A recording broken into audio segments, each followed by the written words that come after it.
Ruth, a faithful woman.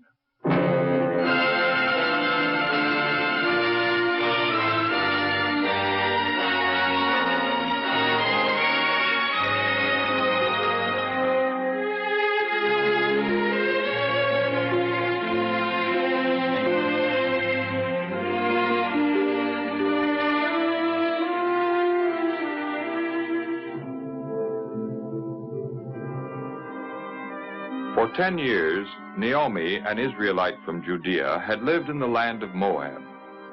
She had come to this land with her husband Elimelech and their 2 sons because of a famine in Judea. Not long after their arrival, Elimelech had died. Then her sons had married 2 young women of Moab, Orpah and Ruth. Not long after their marriage, Naomi's 2 sons also had died. And now she was preparing to return to Judea because she had heard that the Lord was again giving her people plenty of food, and she wanted to be back in her homeland. Ruth and Orpah planned to go along with Naomi, for both girls loved their mother-in-law. She had always been kind to them and had taught them to worship the true God instead of the idols of the Moabites. So the 3 of them got ready for the journey to Bethlehem.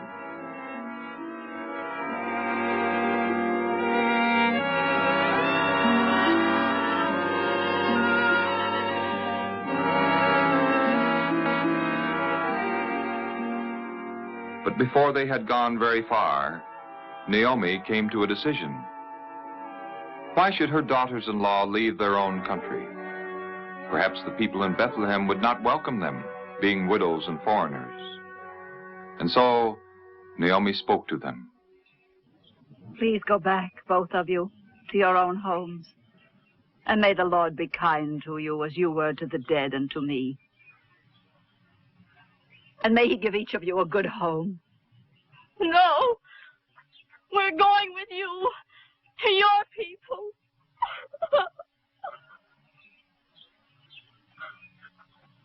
Go back, my daughters.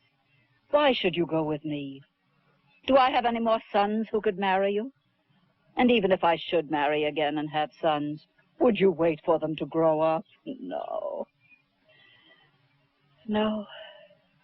I'm sorry that the Lord has sent me all this trouble.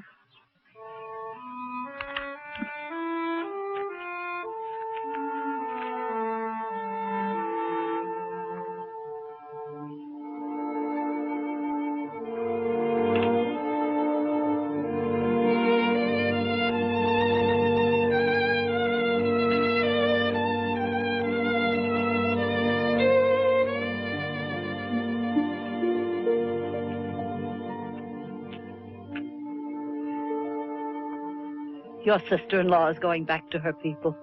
Go with her. Don't ask me to leave you. Wherever you go, I want to go. And where you stay, I want to stay. Your people shall be my people. And your God, my God. I want to die where you die. And there I'll be buried.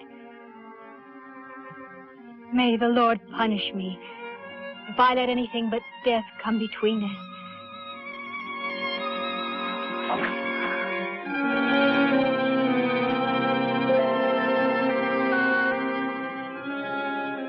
When Naomi realized how deeply Ruth loved her, she thanked God for having given her such a loyal daughter to help make up for the loss of her husband and 2 sons.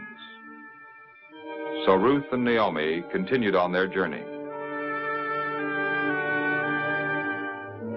When the women came to the land of Canaan, Naomi was glad to be back in her homeland again.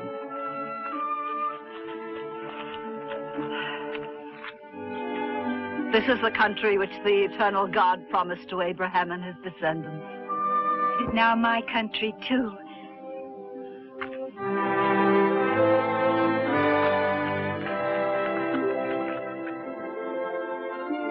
Naomi had changed in the 10 years she had been away from Bethlehem, but when she came to the well outside the village, some of her old friends recognized her and greeted her warmly.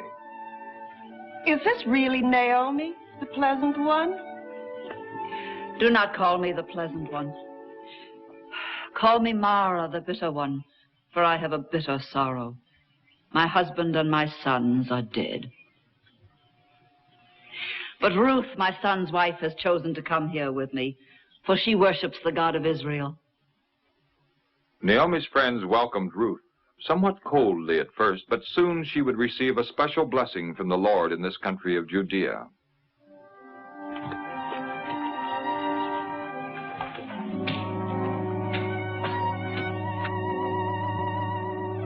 In order to find food for herself and Naomi, Ruth went out to the barley fields. For in those days, it was the custom of Hebrew landowners to leave some stalks of grain for the poor people to gather. Now the field where Ruth gathered grain was one belonging to a man named Boaz. And when he came out to his field and saw her there, he asked his overseer about her. Who is this young woman?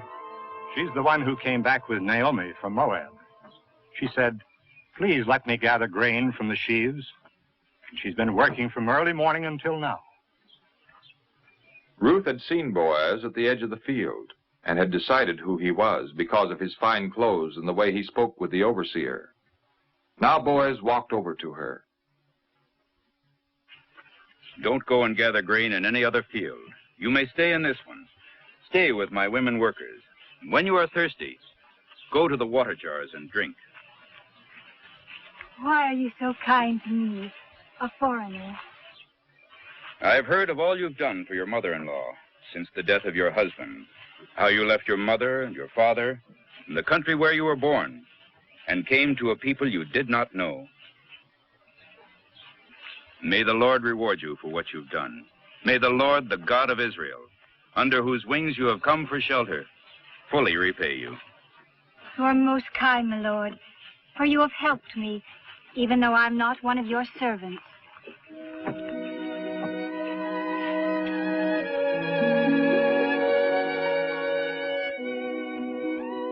From the moment of her meeting with Boaz, Ruth was treated with great kindness.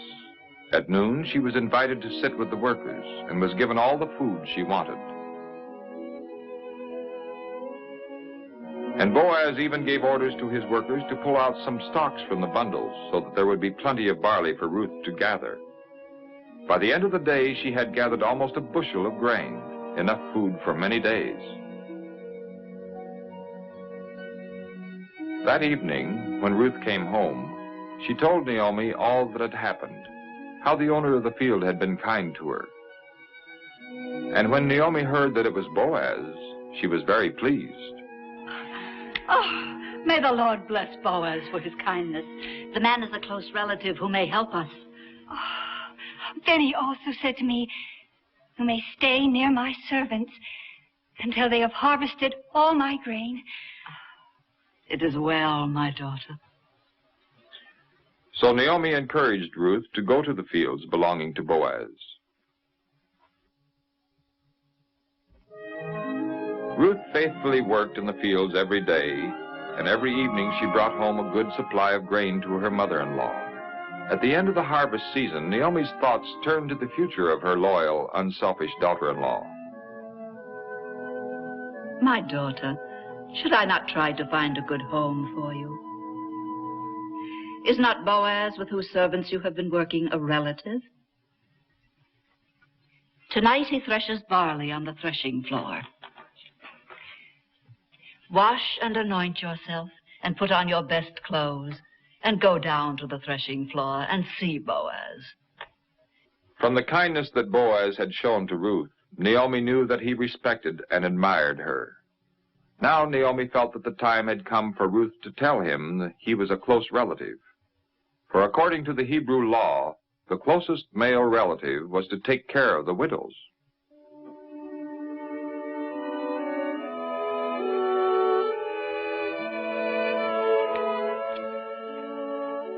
Following Naomi's suggestion, Ruth went to Boaz, asking him to take care of her because he was her relative. And Boaz was quick to answer her.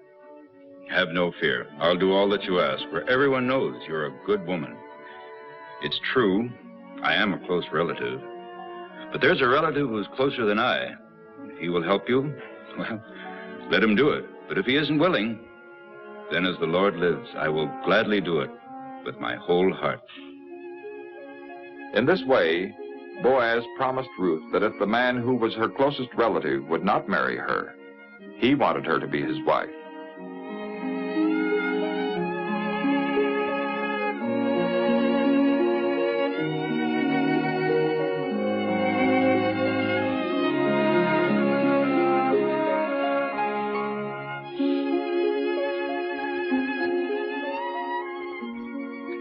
Then Boaz gave Ruth a gift of grain for Naomi to show that he also intended to take care of her. And Ruth hurried home to tell Naomi all that Boaz had said. The next day, Boaz lost no time in meeting with Naomi's closer relative. And according to the custom of the day, he asked 10 elders of the city to be present at their meeting. Naomi has come back from Moab and is selling the land that belonged to our relative, Elimelech. I thought I would tell you about it and say, buy it in the presence of the elders of my people. If you want it, take it. But if you do not, then tell me, since after you, I am her closest relative. I will buy it. But if you buy the land from Naomi, you must also take Ruth, the Moabite woman, as your wife, so that her children may inherit the land. No wonder the other close relative hesitated. If he married this Moabite woman and a son were born, the property would go to that son and not to his own children. So the man who was the nearest relative decided what to do. I can't buy it for myself without hurting my own inheritance. You may have it. Then the man took off his sandal and gave it to Boaz to show that Boaz had the right to buy the land and also to marry Ruth. In that way, the matter was legally settled.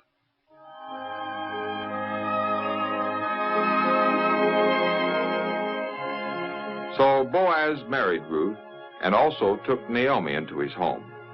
In the course of time, a son was born to Ruth and Boaz, and it was Naomi's privilege and joy to help take care of the child. Now God has given me another son. Blessed be the Lord, who has not left you without a son. May his name be famous in Israel. He will renew your life and bring you happiness in your old age. For he is the child of your daughter-in-law who loves you, who is better to you than 7 sons. Ruth had indeed been as much of a help and comfort to Naomi as many sons would have been. And Ruth was richly rewarded, also in a spiritual way that only the future would reveal. For the child in her arms, named Obed, would one day have a son of his own, named Jesse, who would be the father of the great King David, the ancestor of the Messiah.